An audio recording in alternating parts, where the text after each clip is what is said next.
So tonight we have Sara Edgar of the Sierra Club. She's been with the Sierra Club about 1.5 years. She served in the Peace Corps in Bolivia, and she has a master's in social work with an emphasis on environmental justice.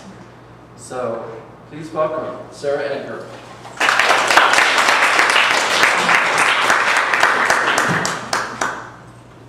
Thank you so much for having me.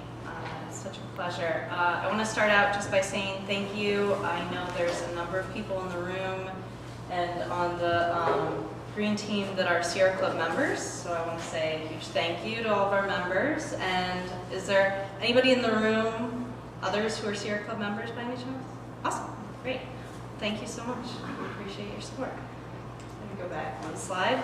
Okay, so I'm going to start out big picture, talk about our campaign, what it is we're trying to do, and then I'll sort of focus in on all the reasons why we need to move away from coal, and then talk more specifically about coal here in Missouri. So I want to start out with this slide, which may be a little bit hard to see. I realize that it's not a great picture, but what the image is at the very top there's 2 chickens. And the cups in the middle are this homemade rum, and the pile at the bottom is rice. So before I came to the Sierra Club, I did international development work, and while I was getting my master's, I was focused on environmental justice issues with an international focus. And so I was doing a lot of research in developing countries, and one of the projects I did, I went to Madagascar with the Missouri Botanical Gardens to consult on some work that they're doing there to preserve the forests. The forests there are considered the most biological diverse forests in the world, and they are seriously threatened, and the communities rely on these forests. And so we went to this community, and I show this picture because this is a large part of why I do this work. There's a lot of reasons why this work is important to me, but this is a good reminder to me as to why this fight is so important. So we traveled by foot for many days to different communities, talking to them about the forests, some of the struggles they're facing, what they need to help them protect the forests. And the story that you heard over and over and over was that the climate was changing, that the rainfall patterns were changing, and they were no longer able to grow enough crops to feed their families. And so this image was when we were in this town. It was 6 days journey by foot from the nearest community that had any form of electricity. So this is a community completely off the grid, no radio, no television, nothing. And as we're talking to them, they're telling us how they can't feed their families. The rain is changing, it's just drier, it's hotter, they can't grow enough food. And this community is struggling to feed their children on a regular basis. And meanwhile, they're also telling us that they cannot afford $25 a year. This is a community of 200 adults. They could not afford $25 a year to pay a teacher so they could teach the children in the community how to read and write. So, needless to say, when they offered us 2 chickens, 3 Americans, 2 chickens, and a huge pile of rice, and this homemade rum that takes them months to make, it was pretty heartbreaking, and I came back and I felt like the work that I had done was just nothing. I felt like I was not able to offer a whole lot back to the community, and I felt like I had to come back and I had to do something that was really going to help them, because I knew that my life here in the States was impacting this community on a whole other side of the planet, and they weren't doing anything to affect the climate. They were just, trying to be normal citizens and live the agricultural lifestyle. So I just share this picture just to sort of talk about why this issue is so important. So I'll go into the Beyond Coal campaign. So the Beyond Coal campaign started about a little over 6 years ago, and it was really just a response to all of these new coal plants that were being proposed all across the country. And a couple organizers with the Sierra Club in the Chicago office felt like, wow, we need to do something about this. And they started working to stop some of the newly proposed coal plants. And it has evolved into this huge campaign Mayor Bloomberg gave over $50 million to the campaign a few years ago to see it continue to succeed. So the first phase of the campaign was stopping this new coal rush, all of these newly proposed plants. They felt like, we have to stop this, we have to stop it now because it'll be a game changer for the planet and for public health. We have actually finished that phase now. We're moving into phase 2. Well, we're actually in the midst of phase 2, which is looking at the oldest, dirtiest coal plants, and let's work to retire those plants. And then the third phase is really working to bring clean energy online and to make sure that all coal plants are retired by 2030. So if we succeed with this work, you can see it's going to have huge impacts on reducing carbon emissions, huge impacts to public health by reducing mercury, reducing sulfur dioxide emissions, and bringing clean energy online. So to give you some context as to what we were able to achieve in the first phase since 2005. So these are the coal plants that we're still fighting. There's 31 of them. We're still working to try to stop these coal plants, but for the most part, coal plants are not being proposed. It's no longer economical to propose a new coal plant. These are the coal plants that made it through. We weren't able to stop these ones, so 26 of them made it through. Which might seem pretty big, but this is how many we stopped. 177 coal plants, and we're still working on some of those other ones that made it through. So we stopped 177 coal plants from being constructed. So this is how you can sort of see which coal plants we stopped and the ones that made it through. So, why should we move away from coal? Coal is, if you're looking at the electric sector, coal is going to be the biggest contributor to CO2 emissions, to greenhouse gas emissions that can contribute to climate change.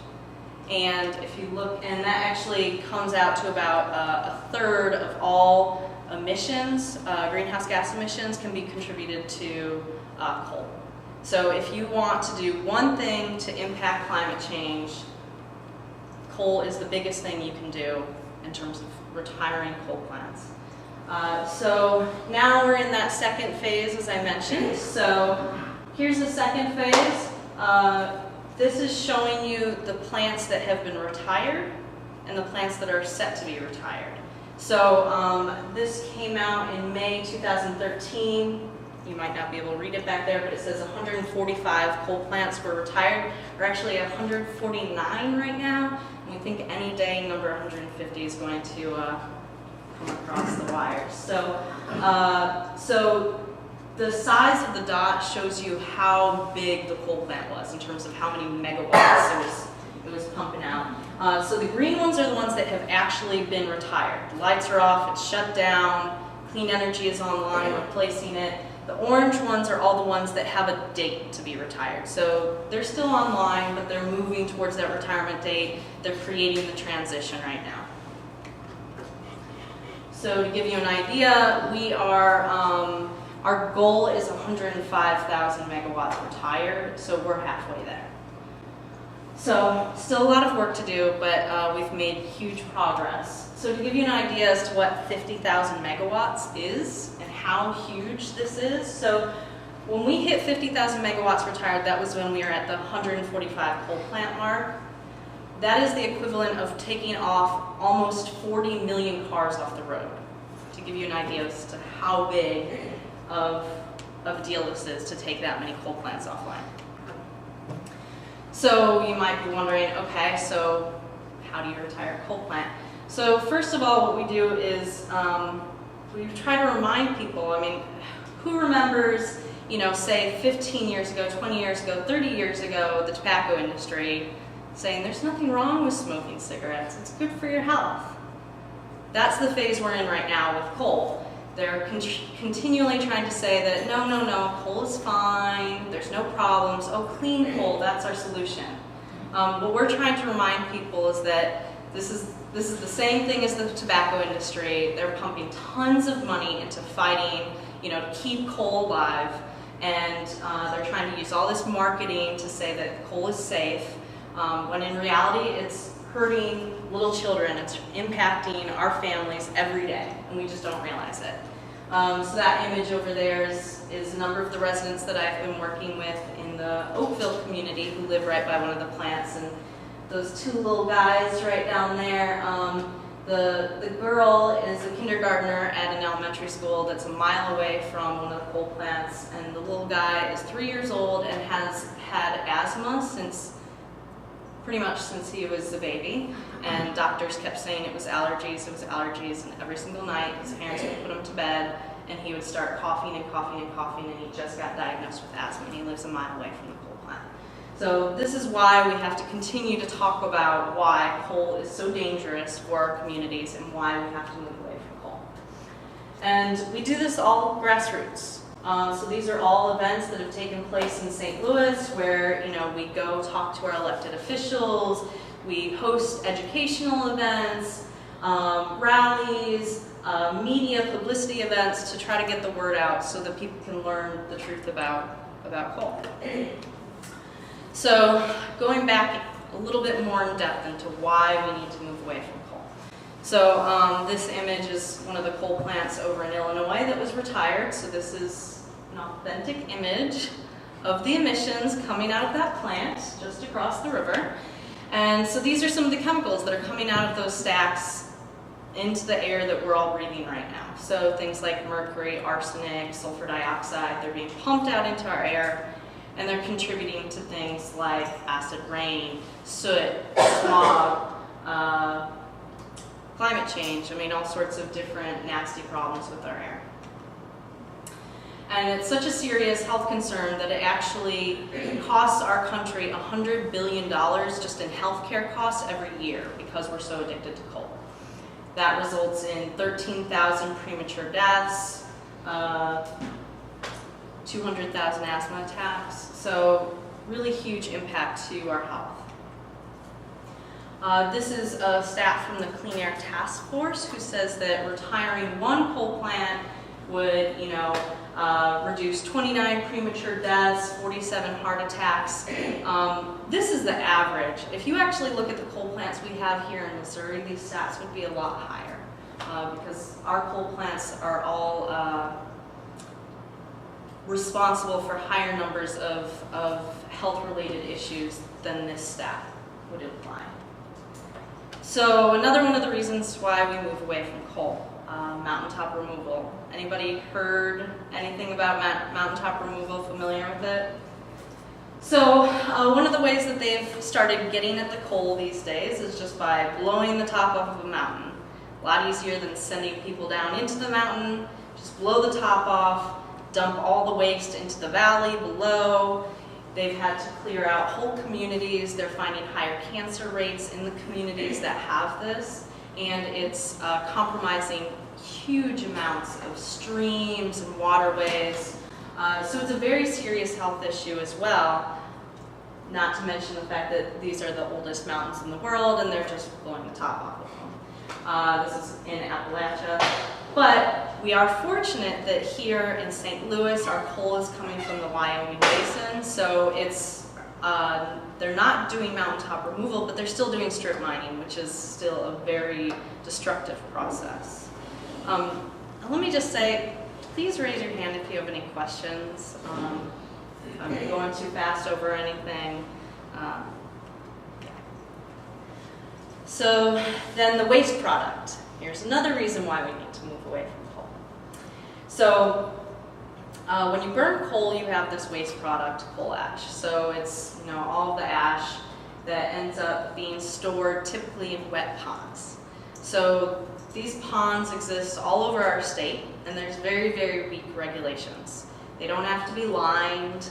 They don't have to do any sort of groundwater monitoring around these sites. So essentially, you're just dumping a whole bunch of toxic junk into an unlined hole, which are typically in floodplains.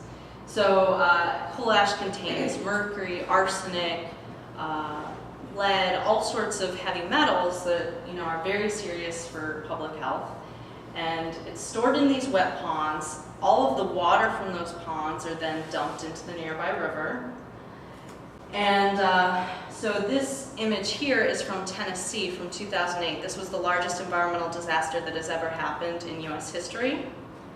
I don't know if there's been any update to that, but that I believe that is still stands. But over 1 billion gallons of coal ash waste flooded into a Tennessee valley, compromising a couple rivers.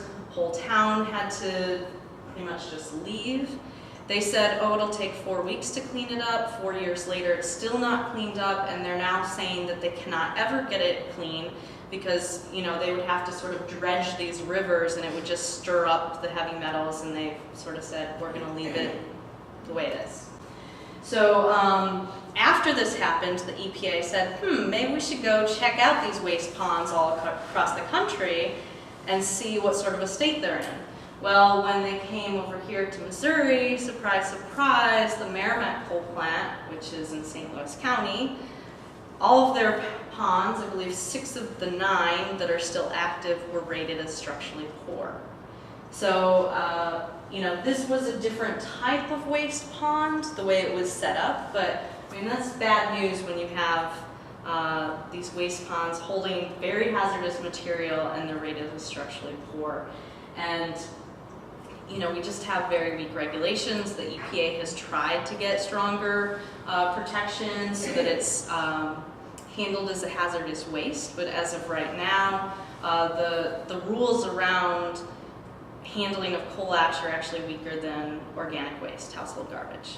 Mm-hmm.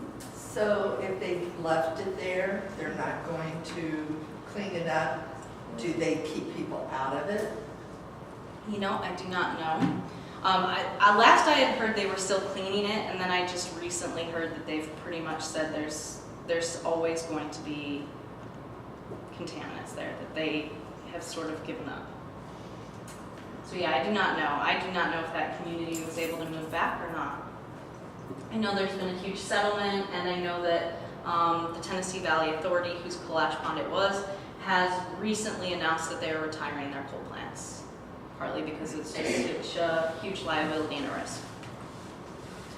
So this is from Physicians for Social Responsibility. They're an organization that does a lot of research and a lot of work. And they authored a report talking about all the health impacts from coal ash. And so this shows you the different chemicals that are in coal ash and then how they correspond with the different parts of the body. So pretty much every single part of the body is going to be impacted by the chemicals in coal ash. Your skin, your internal organs, reproductive organs, your brain, lots and lots of health issues there. They've actually found that living within 1 mile of a coal ash pond, if your water becomes contaminated by it, it's actually worse than smoking a pack of cigarettes a day. So, and over in Illinois, they require groundwater monitoring at these sites, and at 4 of Ameren's facilities, they found contamination of the groundwater. So this is one of the things we're talking about a lot lately, and saying we need to have groundwater monitoring here in Missouri to make sure that we're protected. So this is another one of the reasons that's not heard about quite as often, but thermal pollution. So these coal plants are typically located on rivers because they need a way to cool down. So they pump all this water into the coal plant, and then it's eventually pumped back out into the river. There's a lot of water loss when they do this. And then the other problem is that it shoots back out into the river and it's still hot. Well, this lovely creature is the pallid-nosed sturgeon, which is endangered here in Missouri, and it resides in the Missouri River waters, which is where we have a number of coal plants, and they've actually had issues way upstream, I believe in Iowa recently, with thinking that the pallid-nosed sturgeon has been compromised by thermal pollution. They now create cooling towers for coal plants, so there is modern technology that can resolve this problem, but we really do not know the impact because these fish live over 100 years. So it's very hard to study how the thermal pollution is impacting them since they have such a long life. So, the biggest question is, okay, well, when you retire a coal plant, what do? How can we possibly retire coal? We have to have coal to survive. And this is where we get into how it's possible to move away from coal. So the main things that we promote as the Sierra Club are energy efficiency, wind and solar, and geothermal. We do not promote natural gas. We are completely against natural gas.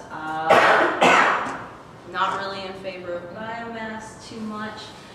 This is a report that was done that looked at sort of how we're going to do this. How are we going to move away from coal? So you can sort of see the bulk of what we're promoting is energy efficiency. Let's just do better with what we already have.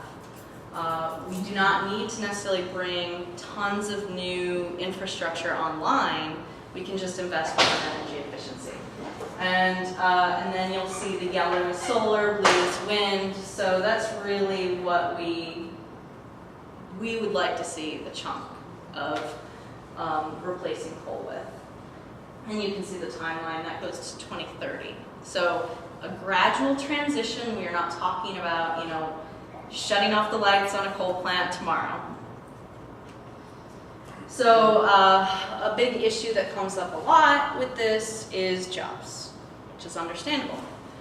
But this is partly why we're saying this is really a win-win. If you already look at clean energy, it's beating out coal for jobs above and beyond. The top is wind and solar, down here is coal mining and coal plants. So both mining and plants, you'll see that clean energy is already beating the coal industry for jobs. So if we continue to retire coal plants, we continue to create jobs in the clean energy sector. And in many cases, they're able to create a transition plan, the utilities, working with the staff, with the labor unions, working with environmental organizations. They're able to come to an agreement that saves the jobs of the people who are working at the coal plants, make sure that they get the training that they need to transition into the clean energy sector. So, and I think if you really look at the transition to mountaintop removal and strip mining, that is what's taking away a lot of the jobs. So you'll find a lot of people in Appalachia are really fighting this issue alongside with us because they're seeing the coal industry to sort of destroy their communities and take away their jobs. So they'd like a new... This is strictly for 2010? I'm reading the bottom line. Yeah, I think so. Well, I think this was taken in 2010, so it's not... Or is it cumulative? What? Is it cumulative? I believe it's cumulative. I think it was done in 2010. And so I think it was cumulative then. I do not know what it is now for 2013. But I do know that the #1 job growth industry in the US was the solar industry last year. 13% job growth, more than any other industry in the country. So, moving towards clean energy is continuing to create more and more jobs. And that's what we want to remind people is that it's not killing jobs, it's creating new jobs that are safer for the workers as well as the community. And a lot of people will say that clean energy is simply not affordable and we cannot move towards it because of that. And what this graph shows is it's showing all of the subsidies that we've poured towards fossil fuels, the oil and coal and gas versus clean energy over in the green. Historically, there's been huge subsidies to fossil fuels, and there still are huge subsidies to fossil fuels that remain. So a large part of what we've been saying is let's just get rid of all of the subsidies. Get rid of the subsidies for the fossil fuel industry, and when you do that, the playing field is leveled. They're actually finding that wind is getting, if you are going to choose right now, what should I build? A new coal plant, a new wind farm, a new what have you, wind ends up being the cheapest. And if you're going to choose the cheapest option overall, energy efficiency. There's absolutely no cheaper option than energy efficiency. I show this slide just because I get a lot of people who bring up the issue about wind farms and wind turbines and birds. And I was curious about it myself because I know it causes a lot of friction within the Sierra Club community. A lot of people are not happy about wind farms. And I ended up looking at the research, and basically there were some poorly sited wind farms back in the 80s. And since then they've learned a lot of things about where you site wind farms. They've changed the construction of the wind turbines. And now if you look at it, and you look at bird casualties, less than 1 out of, 10,000 bird fatalities is from a wind turbine. Buildings and windows is far and above anything else. And my outdoor cat kills a lot of birds. That's just in 2002. Right. So it's kind But- of better. Well, yeah. I mean, I don't know I have not seen any recent graphs. I mean, there has been more wind turbines brought online. But all of the research that I've read has said that bird casualties are very, very small, and it's something that's been promoted by people who want to not see clean energy come online. So, okay. Going a little bit more specific, looking at Missouri. So we get over 80% of our electricity from coal here in Missouri. In St. Louis, it's over 85%, at least as far as what I've seen. The national average for coal has moved down to less than 37% at this point, and it's steadily dropping. I mean, just a few years ago, it was upwards of 45%, and it's just been partly because of the cost difference in natural gas, partly because of grassroots campaigns to move away from coal. The percentage of coal contributing to our electricity is dropping, and which is a good thing. We'd like to see it drop a heck of a lot more here in Missouri. We could be doing so much more than we are.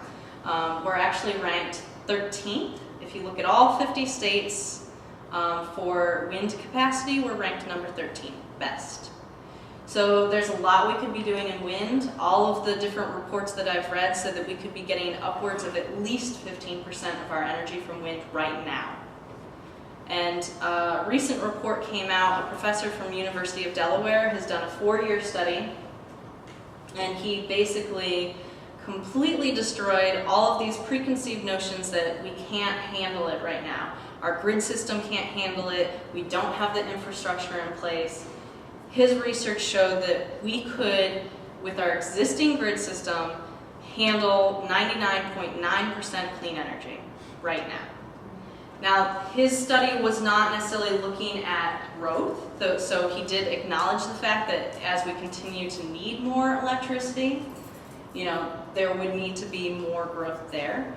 But currently, right now, because all of the estimates were saying, our grid can only handle about 10% clean energy. And basically, he proved that that was completely false. Once again, more stats that are thrown out there by people who want to see us continue to depend on coal and fossil fuels. So you're saying that 99% of our electricity demand could be met by clean sources? Mm-hmm. With the current grid system. Now, obviously, you would have to build wind farms, but one of the big issues that is talked about is like the transmission lines and all these different issues. And he was saying our grid system can actually handle it. He said you would need a small amount of fossil fuels or coal or some other backup source, but it was only needed once every 4 years. Mm-hmm. Missouri does fairly well in solar resources too, correct? Right, yes. And I know that we're ranked within I think it's between number 4 and number 6 for solar resources. So yes, we do have very, very good solar resources. I think right now wind is more affordable than solar, but pretty much every presentation I've seen, every report I've seen, they've said that the cost of solar is dropping so rapidly that they say any report or any chart that you see, it's already inaccurate. It just keeps going down. And the same thing with wind. Over in Iowa, they've just announced that they're going to be getting 39% of their electricity from wind in just a couple years. And they've actually proven it's going to lower rates and it's going to keep people's rates steady for 20 years. So that's one of the great things with wind is, part of our problem here is we see our rate increase year after year after year. And part of that is fluctuations with coal. For instance, with one of our last rate increases, there was, I think, over $100 million that was going to the cost of coal increasing. And it was because the cost of the diesel fuel to transport it from Wyoming was going up.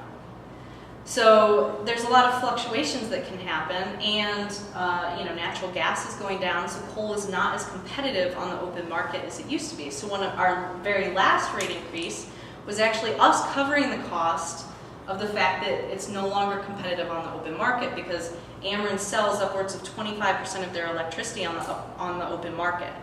So, I think a lot of people have this notion that, well, if you retire a coal plant, we're not going to possibly have enough electricity. We'll have enough electricity. The utilities are overproducing. It's just a matter that we won't be selling it on the open market. So right now, we're getting all the pollution while it's sold elsewhere. So, biggest place where we have opportunities for growth is in energy efficiency. We are ranked extremely poorly for energy efficiency. We were number 44, we are now number 43 out of 50. So it is an improvement, and we do definitely applaud Ameren because they recently signed the MIA agreement, which was between Ameren and a number of different environmental organizations, and it was agreement to do more energy efficiency investment. So that was something that was in the last rate increase, was investing in energy efficiency. So that's something that I encourage everyone in the room, check out Ameren's website. There are things right now that essentially you're already paying for it. We're all sort of subsidizing energy efficiency stuff for us. So, you could get your refrigerator, if it's really, really old, barely working, Ameren will pay you to haul it out, and then, you can get a discount on a new refrigerator. Really cheap light bulbs. There's all sorts of things that you can do to upgrade your house right now. And I think they're also offering, some sort of, now I'm forgetting the word, but basically I think that they'll come and do an assessment of your house and look at ways you can be more energy efficient. So what do you think of Ameren's Pure Power? That question comes up a lot, and honestly, I don't know the answer. You can ask every person, you get a different answer. I've heard some environmentalists praise it, I've heard others say it's terrible. I think I'm sort of in the middle. At the end of the day, it's not helping us bring on a whole lot of new clean energy in our state. So I think it's a start, but I think that there's more that we could be doing. We're getting less than 1% of our electricity from wind right now.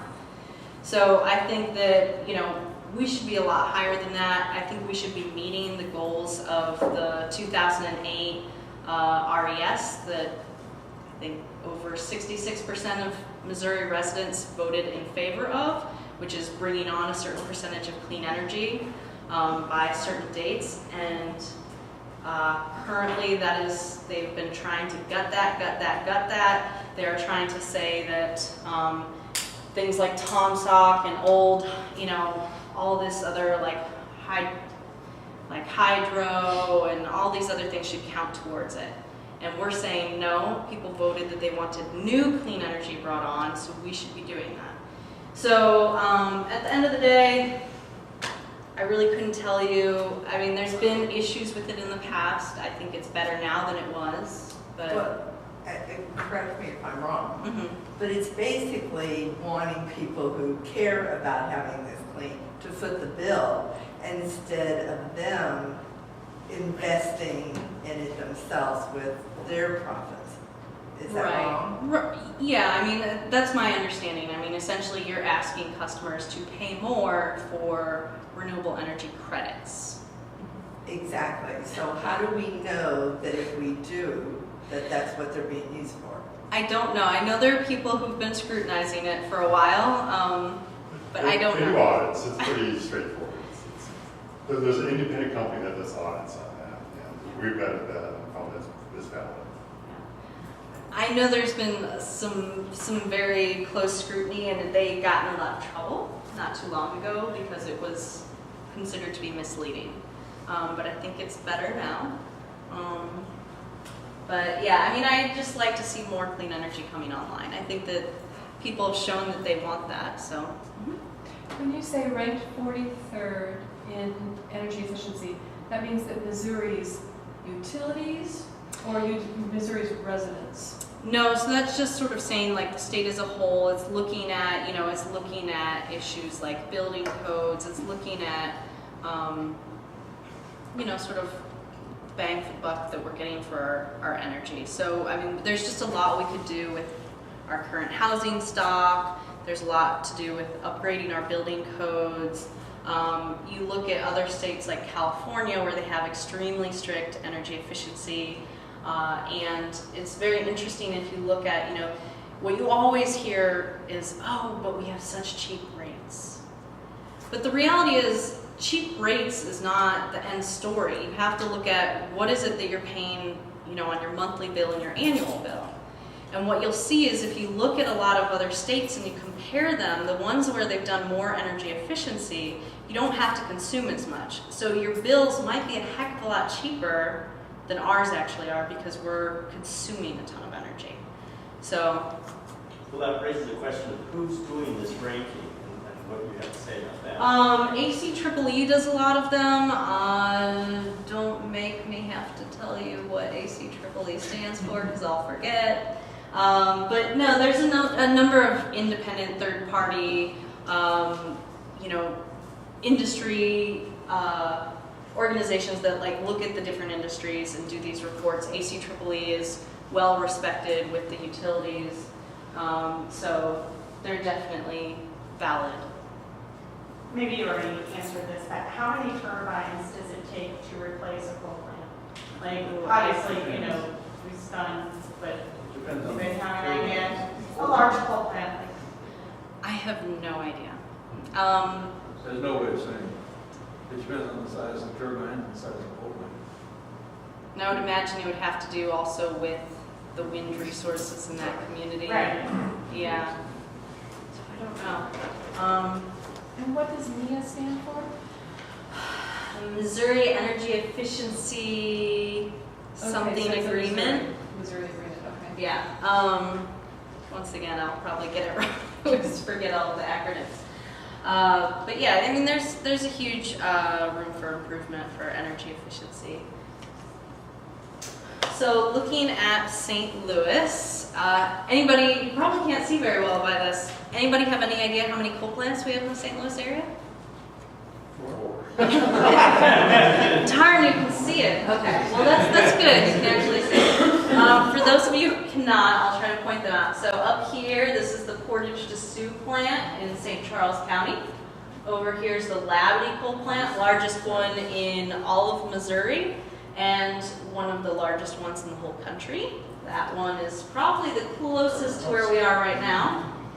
Down here's the Merrimack coal plant. That's the one in St. Louis County. It's right at the border of St. Louis County and Jefferson County at the confluence of the Merrimack River and the Mississippi River. And then down here is the Rush Island coal plant down near Festus. And there's a couple small, I know Anheuser-Busch apparently has a coal plant, a small one. There's a few, small ones that are tied to different companies, but I don't know where all of those are. But this is Ameren's coal plants. Obviously, there's also ones over on the Illinois side, but these are the ones I spend the majority of my time talking about. Anybody familiar with what this image is from? Anyone? So 1940s or 30s, this is St. Louis? Yes, this is Black Tuesday, which was actually more like a week. But St. Louis would get so dark from all the coal, soot, and smog in the air that they had to turn the street lights on during the day. So this is during the day, St. Louis, and this is where they realized they needed to do something about it. And if I remember correctly, I believe it was Tucker, as in Tucker Boulevard, former mayor, that said, hey, something's got to change. And they ended up banning low sulfur, or not low sulfur coal, but they banned a certain type of coal that came from Illinois. And they ended up starting to clean the coal, washing it so it would get rid of a lot of the dust. Yes? What at that time was coal used to heat in houses? Yeah. Yeah, so it was, and I think you saw it at a lot more businesses and industries too as well. So I mean, there was certainly probably a lot more coal burning going on. But yeah, I mean, it became a very, very serious public health threat, and they realized they needed to do something about it. You know what year that was? I forget what year this image is from. I want to say 40s, but because there's a few different images floating around. So there's images you can find from the 30s and images from the 40s that The look cars like this. from the 40s. I used to have it under there, I thought, and I don't know, it disappeared. So I mentioned that there's the 4 coal plants. So the only plant that has scrubbers on it, It's picture down there. huh? That's me staying in the middle of the picture.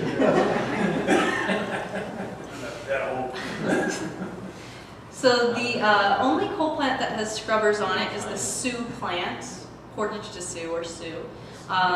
So scrubbers reduce the emissions coming out of the stacks, and it can reduce the emissions by upwards of 90%. So I mean, it's significant. The problem with scrubbers is it creates more waste, so then you have more coal ash, and the coal ash is more toxic. But at least you're not breathing in all this junk. So out of those 4 coal plants that I showed you, only one of them has scrubbers on them. When you start looking around the country, a lot of coal plants have scrubbers on them. We're really behind. When you look at our coal plants, they're pretty nasty. So, as I mentioned, Labadie coal plant, it tops a lot of lists. It's one of the largest in the country. If you look at greenhouse gas emissions from point sources, so stationary sources, the Labadie plant is number 4 in the country for most amount of greenhouse gases. It used to be number 1 for mercury emitting. I think it's down to number 7 now, so a little bit of an improvement. It's also considered the most deadly coal plant in the U.S. It was in... I was just going to ask, Obama had some initiatives that he was considering enacting regarding utilities. I thought it was coal-specific plants. If anything's going on there? Are you familiar with anything? With his climate plan? Yes. I think that, I'm trying to remember exactly what all was in there. There were a number of things. Basically, one of the big things is that it's not going to allow old coal plants to be grandfathered in. That they're going to have to meet criteria on restricting greenhouse gas emissions. I don't know what's going to happen with that. I'm not sure what the timeline will be, because most of the time there's a certain time period to come into compliance. So for instance, recently there were the mercury standards, so they're going to make coal plants have to upgrade so that they don't emit as much mercury. But they have a certain amount of time to come into compliance with that, et cetera, et cetera. Sometimes there's weird ways that they get away with not updating.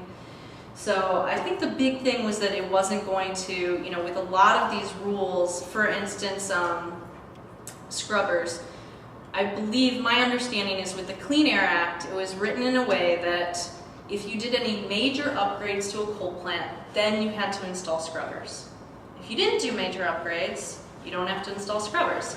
So you just get away with not installing scrubbers by not doing upgrades to the plants. And I know that Ameren's actually in some trouble with the Rush Island plant, because my understanding is that they did not bother to let the EPA know that they were doing major upgrades on the Rush Island plant. Did them. Now they're in violating the Clean Air Act. There's actually been Clean Air Act violations at all 4 of these plants. The Rush Island plant's the only one that I know where action is being taken currently. And the Rush Island plant is also the one area where when they look at the air quality, they've said that Jefferson County is not meeting Clean Air Act standards. So there's also issues there where, basically they've said the air quality is so bad down there that they're not meeting the current standard, and something's going to have to happen. But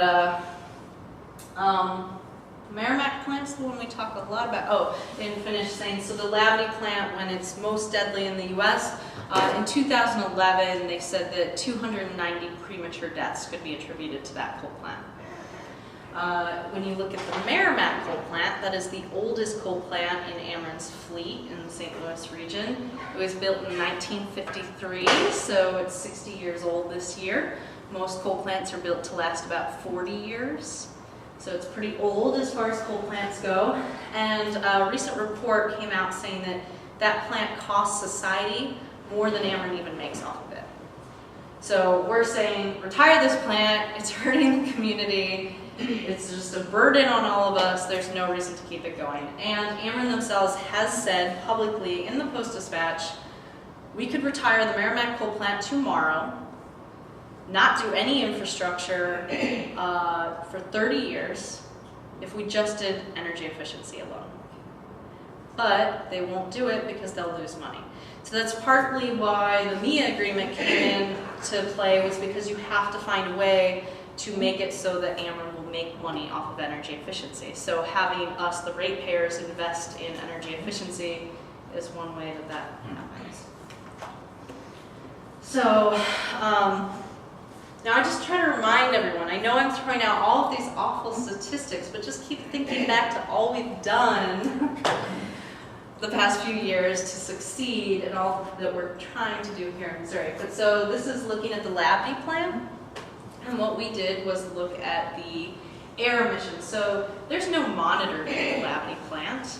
There's no SO2 monitor looking at sulfur dioxide. And there's no monitor near the Merrimack plant. There's very few sulfur dioxide monitors in the state. The one that's near the Rush Island plant is the highest reading SO2 monitor in the country. So, because the Clean Air Act is written in this way, where you have to have a monitor, that's how you tell if the air is fine to breathe. Well, there's no monitor near this plant, so the only way you can look at whether the air is okay is looking at air modeling. So this is a computer-generated system, exact same system DNR uses, exact same system EPA uses. And we did these modeling maps, and we looked at how much Ameren is allowed to emit. So this is the way their permit is written. So this is something that the Department of Natural Resources issues to Ameren. It's a permit saying, hey, you're allowed to emit this amount. When you look at what they're allowed to emit, they are exceeding the federal level. So under, I don't know how easy that is to read back there, but under 196 parts is considered healthy, normal. Once you exceed 196, it's considered unhealthy. So sulfur dioxide is linked to asthma, heart attack, stroke, even 5 minutes of high levels of SO2 has been found to increase emergency room visits. So it's serious. So as you can see, this almost white is 300. The red is 1600. So remember, 196 is below that is healthy. So if you can see, here's the Labadie plant, here's the Katy Trail going all through there. Let's see, Six Flags is over here. Let me see if I can see where Town and Country is. Huh? I can zoom out. Yeah, I was going to say, probably most of us are located somewhere on this map. I'm not sure if I can see Town and Country. Is that it? Yes. Yeah. On the way, Yeah, there's Town and Country. And The way then, I'm reading that map, the white area around the very outside is the 300.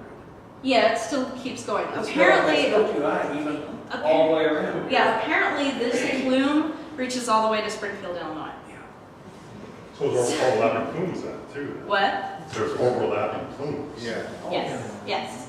So this is not saying that this is what's coming out of the stacks minute by minute, hour by hour, every single day. This is just saying if at any point Ameren is emitting what they're allowed to emit, they're exceeding.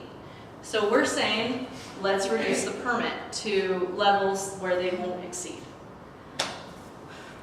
They don't want to do that, but. And then here's the Merrimack coal plant. So it looks a lot smaller, but, so here's the Merrimack coal plant. Up here, Busch Stadium. That's a good 45 minutes drive, I would say. And then Six Flags over here, Town and Country right there. Now, we did not do a map for Rush Island because they have scrubbers. We didn't do a map for, Rush Island. We didn't do one for Rush Island because we already know that they're violating, there's a monitor, and we already know that there's pollution problems there and they're being addressed. We didn't do one for the soup plant because they have scrubbers. So, when you overlap, you're essentially doubling that, right? So I've been Six told Flags. that it's not as simple as just overlapping it, that you have to do a very complex system of modeling. So I don't know what it actually looks like. But I mean, we know that we're getting pollution from this plant down here too. I mean, just because we didn't model it.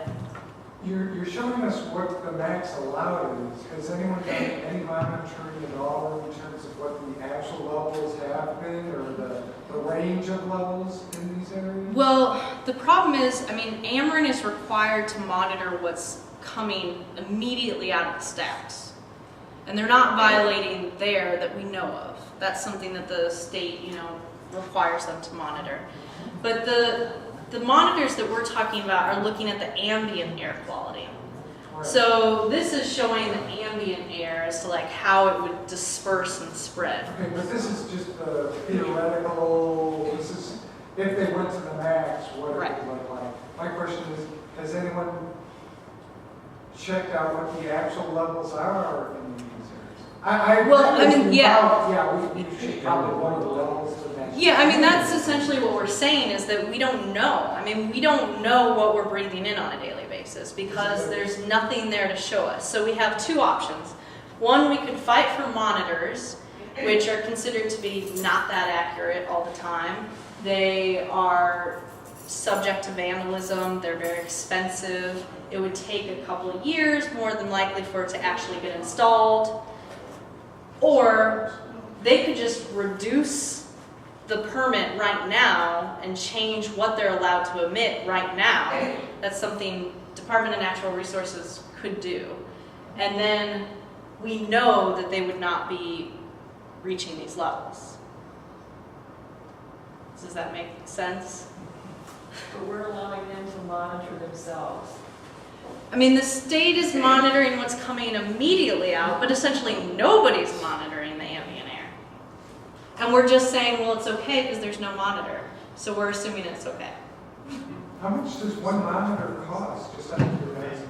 I don't know. I've been told that they're very expensive. And they're expensive to maintain long term. So that's part of it. So, I mean, that's part of the problem is Department of Natural Resources is strapped. They get, their funding cut all the time. So they're limited as to what they can do.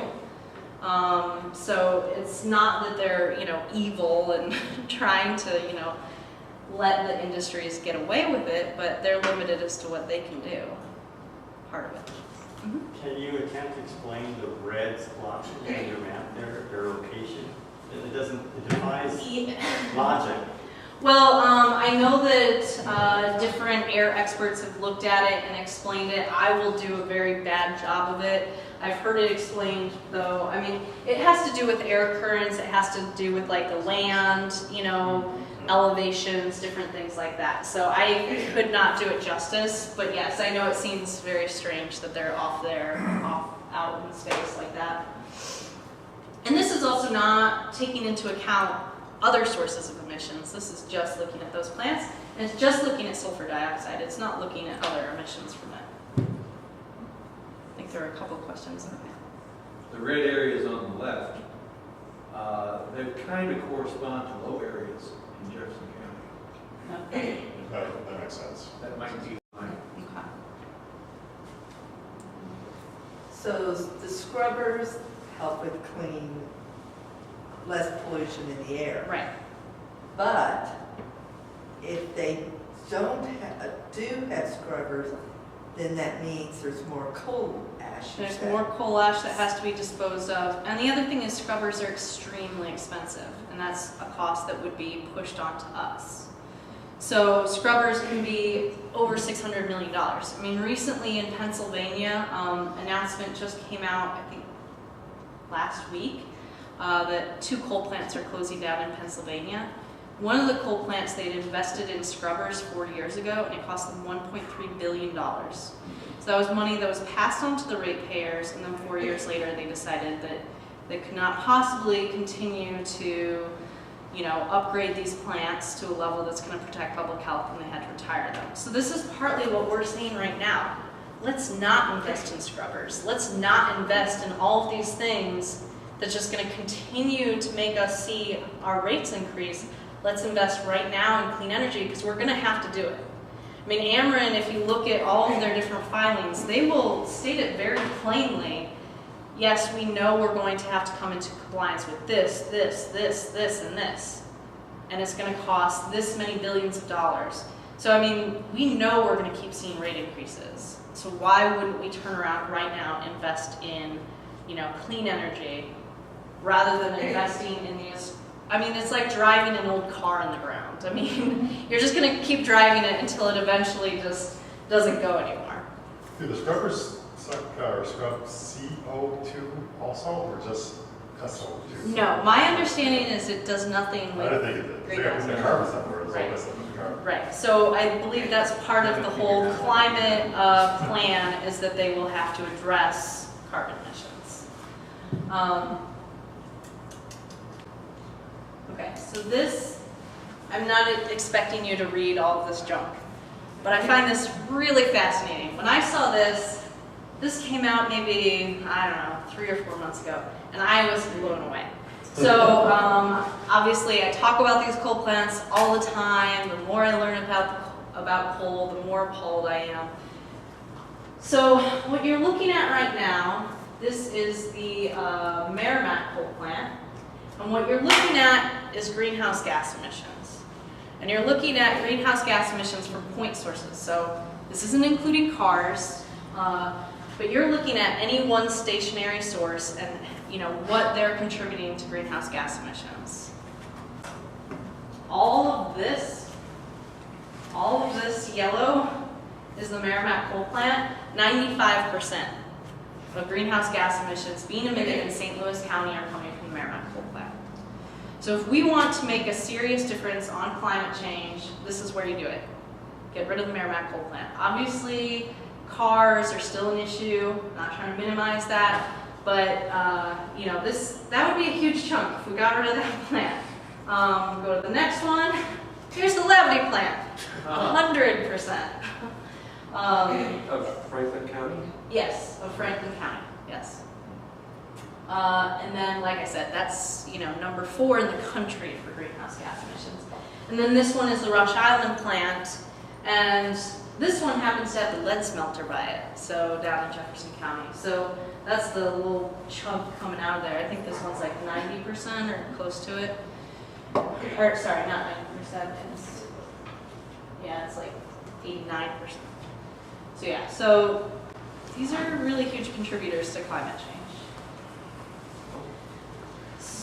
Am I going? Oh. Yeah, I'm supposed to stand up at 8 o'clock. It's a little after 8. If you need to go, feel free to go. But obviously, we're not done, so feel free to stay. I will wrap it up. I'm nearing the end. So one of the things that's going on right now is that Ameren has proposed new coal ash landfills at 3 of their coal plants. So the one in St. Louis County, the one in Jefferson County, and the one in Franklin County. A lot of people have heard about the one at Labadee because they've been fighting that one for close to 4 years now. But these new ones at St. Louis County and Jefferson County, what they're proposing is to put a landfill on top of their existing wet ponds. So these are ponds that are more than likely already leaking into the ground. Some of them have been rated as structurally poor, and then they want to build this solid 100-foot tall, that's the green thing. It would be sort of like concrete, but then they would plant grass or something on it, so it's green. But it would be 100 feet tall when it's finished. And this is at the confluence of the Mississippi and Merrimack River. We think this is a terrible idea. We think that it's putting our rivers at risk. It's in a seismic zone. It's in a floodplain. And it extends the life of the plant for 20 years. So Ameren has gone on record saying, we'll never install scrubbers on the Merrimack plant. It's not worth it. despite the fact that that plant is harming people, and then they're proposing a landfill that would have a life of 20 years. So why would we continue running this plant for 20 years without putting controls on it? So very much opposed to this, we're trying to stop it. So sort of segue. So obviously we are trying to work to address this issue. We think the Merrimack coal plant should be retired immediately. And we think that we should be working to transition away from coal, reducing a large percentage of the megawatts that are coming from coal here in St. Louis and in Missouri. So there are a number of ways if you would like to get involved, you can. Easiest, if you are a St. Louis County resident, I have these blue cards on the back table. You can sign it. I will take it with me so you don't have to pay for postage. We have been going to the St. Louis County Council on a number of occasions saying, please listen to us, please help us, please tell the DNR to do this and to do this. Reduce the SO2 and stop these landfills, get groundwater monitoring. We have gotten Steve Stenger, the local councilman for the region where the Merrimack coal plant, has said that he will help us write a letter. We're trying to get Charlie Dooley to write a letter. We're trying to urge all St. Louis County to speak up for us because we have been, for well over a year addressing these issues with the Department of Natural Resources and nothing has come of it. They're not going to listen to just one or two of us. They really need to hear from their elected officials, and we need to get the elected officials concerned and speaking out for their constituents. So we have these. If you want to take a few, pass out to friends, neighbors, etc., feel free. I can either meet you to get them from you, you can mail them to me, whatever you would like to do, whatever is easiest. We're also collecting letters, and the letters we're asking community leaders to sign. So that's something where, if you attend a church, if you have, a local group, even if it's a book club, anything that you're involved with, you can say, we want to sign this letter and send it to Charlie Dooley and the St. Louis County Council to say, hey, we believe this issue should be addressed. So that's one thing that you can do, and we're asking people to, take them to community leaders, people that not just, your random neighbor, but someone who represents a reputable organization or a larger group of people that, Charlie Dooley or other county council members might take notice of. There's always opportunities to volunteer with the Sierra Club. Many, many opportunities. If you're interested, you can always talk to me after, or you can I have a sign-in sheet in the back. You can give us your contact information. We regularly send out petitions or different events. We have an event next week on Tuesday morning where we're going to be talking about toxic water contamination, because 70% of toxic water contamination comes from coal plants in the U.S., so we're trying to get new rules on that. And then I had a couple suggestions for Town and Country. If you're looking at a couple ways as a community you can address this issue, because I believe there was talk about wanting to reduce carbon footprint. And one way, a potential way to address this here in Town and Country is that the building codes in Town and Country are 2003 right now. I have information in the back about what upgrading the building codes would look like. We're working with municipalities all across St. Louis County and St. Louis region to update their building codes. So that's one way that you can reduce carbon footprint, is just to get new buildings more energy efficient. There's now a 2012 code, so that's one thing. And then as the green team, if you want to sign one of the letters, that's another option. I have a number of materials in the back, different fact sheets that talk about this issue, a copy of the map for Merrimack. I also have copies of our Sierra Club newsletter if anybody's interested, pamphlets about the Sierra Club and Sierra Club membership. I think that's pretty much everything. What about clean coal? So we would say that coal can never be clean. That's just a marketing term. I know that Peabody and some of the other coal companies have invested a lot of money in clean coal technology. So if you go to WashU, they're doing a lot of work on clean coal. I have friends and colleagues that have worked in that department, and most of them will tell you that clean coal technology is far more expensive than clean energy. So, you know, if we have to depend on coal, and some people would say, well, it's important for international research. You know, there's a number of different technologies that they're looking at. But I mean, we would say that it can never be clean because one, you still have to do the mining of coal. You're still destroying communities for that. You have the transport of coal, so that's one of the other issues we're fighting with the Sierra Club at sort of the bigger national level, is working to stop coal exports, because as the demand for coal is decreasing here in the US, the coal companies are investing in coal export terminals so that they can send it across overseas.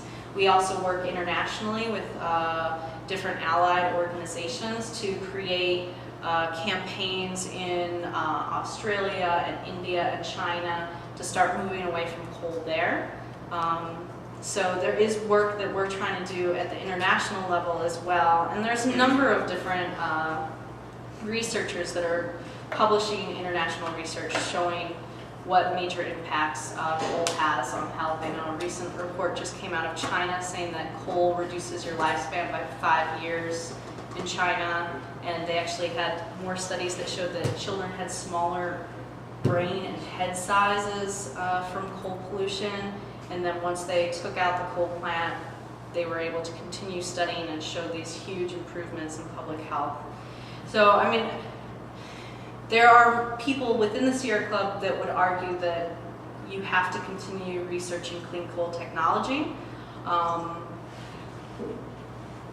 I don't know how I feel about that, but I do think it's more of a marketing term. No matter what, though, coal is going to be emitting carbon dioxide. I mean, that is part of the process of generating energy from coal. You get greenhouse gases, so no matter what, regardless They're of saying they can capture it and sequester it. Yeah. Pardon?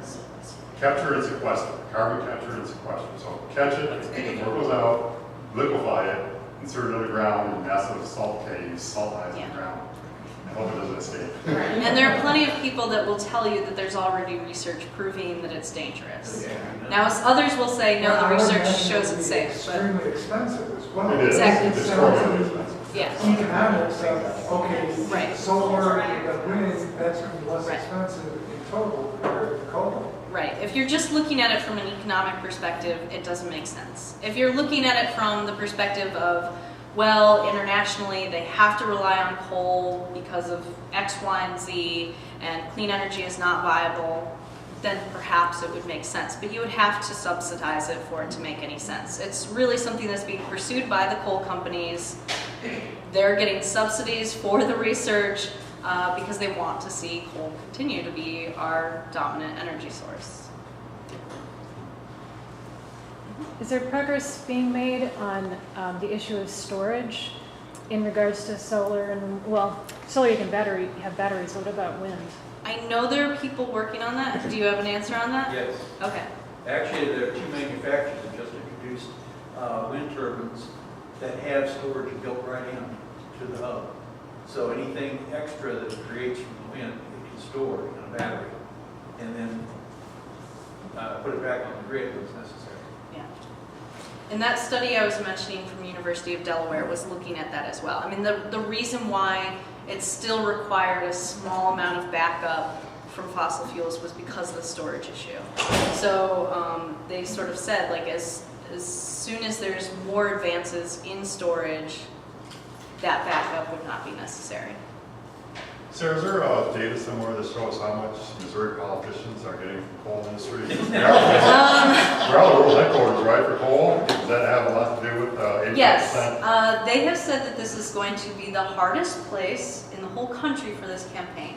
Because if you go to West Virginia, people can see the impacts. And So even though there's a longer history of coal mining and it's very much a part of the culture, a lot of former coal miners as well as descendants of coal miners are the people that are fighting coal in West Virginia. Whereas here, you don't see the problem. I mean, the air looks a lot better. Most people will tell you that, oh, St. Louis air has gotten so much better. Not necessarily disputing that, but at the same time, just because you don't see it doesn't mean it's not there.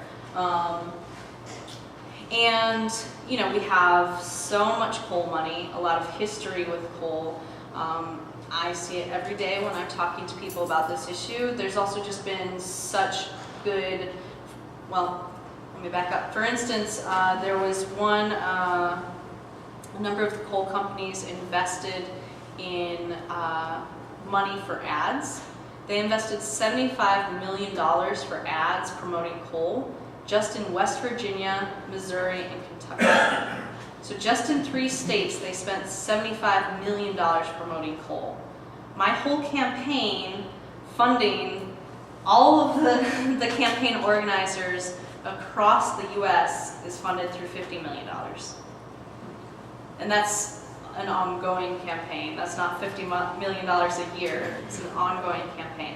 So that'll give you a sense as to what we're up against. I mean, this is being funded through the Koch brothers. I mean, there's a lot of money flowing towards keeping coal king.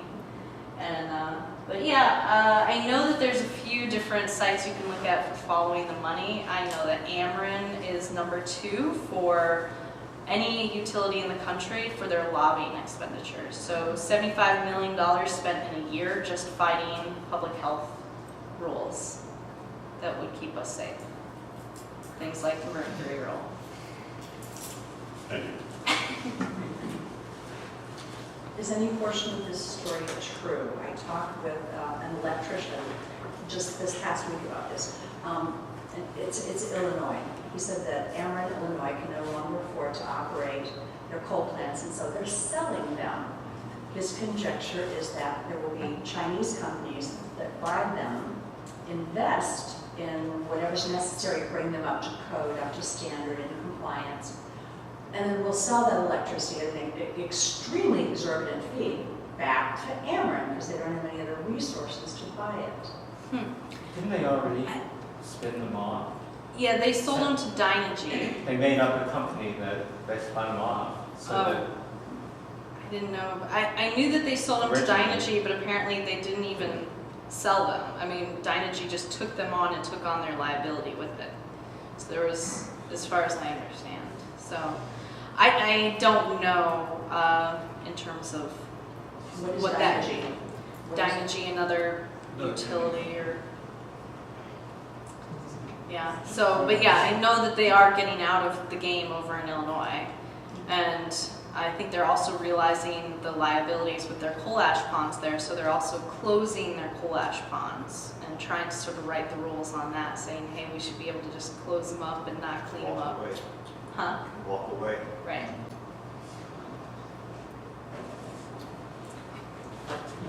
Any other questions? I'm sure Sarah will be happy to stick around. Yes. Before you go, please take some lunch samples, take some reusable grocery bags, and let's all thank Sarah.